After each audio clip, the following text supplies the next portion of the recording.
नमस्कार। जापानको सुन्दर ठाउँमा रहेर मैले यो दृश्यले हजुरहरूको अगाडि देखाइरहेको छु। आफू विश्वको कुनै ठाउँमा भए पनि आफू नभएको देशबाट अर्को देशको दृश्य हेरौँ, त्यहाँको लोकेसन हेरौँ भन्ने सबैलाई हुन्छ। त्यही सोचेर मैले तपाईँहरूलाई यो दृश्य कैद गरिरहेको छु। हेर्न सक्नुहुन्छ तपाईँहरूले। म यो जापानमा रहेको मैले काम गर्ने ठाउँको नजिकै रहेको छ। यहाँ म यति बेला अहिले पार्कमा बसिरहेको छु। यहाँ माथि बसेर कागहरू पनि कराइरहेका छन्।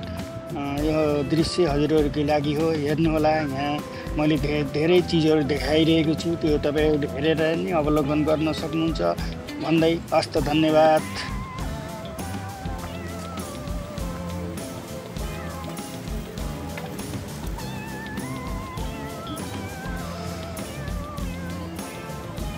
नमस्कार, म यति बेला जापानमा रहेको छु।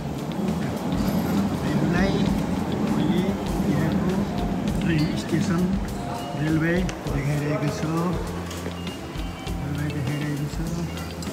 7-11 24 छ। यो यति हो।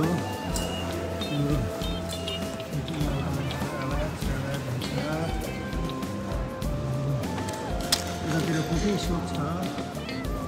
हजुरहरूले देख्न सक्नुहुन्छ।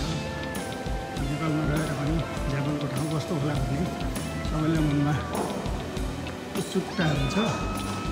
यो पनि फ्यामिलीबाट यो पनि 24 घन्टा खुल्ने पसल हो। यो चाइनिज रेस्टुरेन्ट हो। यस्तै गरेर यहाँ एउटा बेङ्क छ।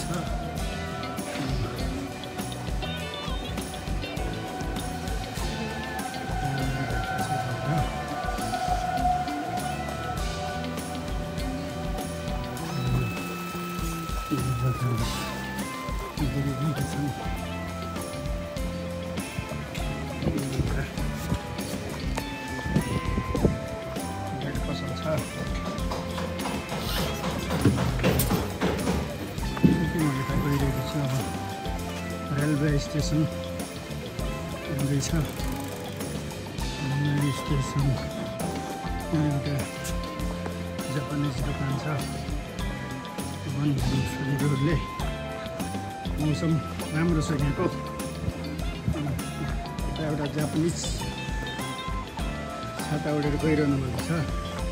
यो रेलवे स्टेसन हो। यहाँ रेल आउँदाखेरि टुई टुई टुई टुई आवाज गर्छ। यो रेलवेको लिग हो। यहाँबाट ट्रेन आउने जाने गर्दछ। हजुरहरूले देख्न सक्नुहुन्छ। यसरी एकदम सुन्दर सफा शान्त वातावरण छ। यति बेला म मेरो रेस्ट टाइम छ। म यता पार्कतिर गइरहेको छु। हजुरहरूले देख्न सक्नुहुन्छ। यस्तो छ यहाँको ठाउँ। यो भेन्टिलेसन मेसिन जुदो एम्पेकी भन्छ जापानीमा। यहाँबाट 110 येनमा यो कफी यस्तै गरेर यहाँ सफ्ट ड्रिङ्कहरू छ निकाल्ने मेसिनमा। यहाँबाट 10 सेन्टको पैसा यसरी राख्ने। हस्त हजुरहरूलाई यही जानकारीका साथ म अहिले बिदा हुन्छु।